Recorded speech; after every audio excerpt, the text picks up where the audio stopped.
يلا بينا نعمل مع بعض الكحك الدايب والجواهر. معايا 3 كوبايات من الدقيق ورشه من الملح و3 معالق من السمسم المحمصين ومعلقه صغيره بيكنج باودر ومعلقه كبيره سكر بودره. هقلب كده بالمعلقه بتاعتي وهنزل عليهم بكوبايه من السمنه البلدي، وهبدا بقى انزل كده وهقلب لحد ما ادخل كل دقيق وابس كده بايديا لحد ما الدقيق يتشرب السمنه اللي معايا.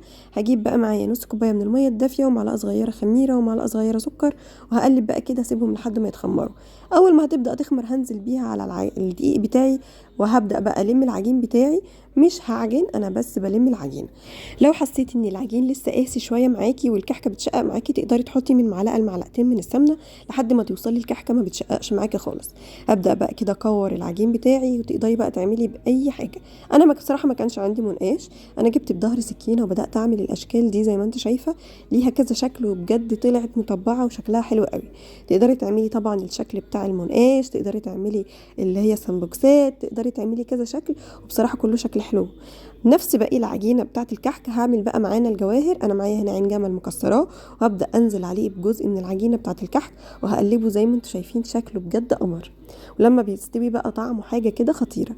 بعد ما عملت كده العين الجمل، معايا كمان الاوريو، وده طعم جديد هيعجبكم قوي لما هتجربوه، لو في اطفال كمان هيحبوه قوي.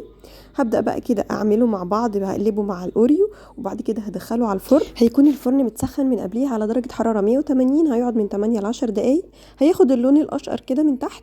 وبعد كده هشغل عليه الشوايه بس دقيقتين ياخد لون بسيط ذهبي. وده كان شكل الكحك بتاعي، ما بياخدش اي وقت وطعمه بجد خطير. مش قادره اوصف لكم بقى طعم وريحه، حاجه كده قلبت البيت. بجد مش قادره اوصف لكم، كحكه دايبه معايا دوب، بتتفتفت فتافيت حقيقي، بجد حاجه كده رهيبه. من النهارده لما هتجربوا الطريقه مش هتغيروها ابدا. وكمان لو عندك اطفال هيحبوا قوي كمان الجواهر اللي بالاوريو، طعمها كده بجد خطير. اذا كانت اللي بالعين الجمل او بالاوريو هتعجبنا احنا كمان. يلا بقى شويه سكر بودره لزوم الحلاوه، لما هتجربوها هتحبوها قوي بجد، الوصفه ما فيهاش غلطه. ده كان شكل الكحك بتاعي بقى بعد ما حطيت عليه السكر البودره. مش قادره اوصف لكم بقى طعم وريحه، حاجه كده خيال. جربوا طريقتي وهستنى رايكم، وكل سنه وانتم طيبين يا حلوين.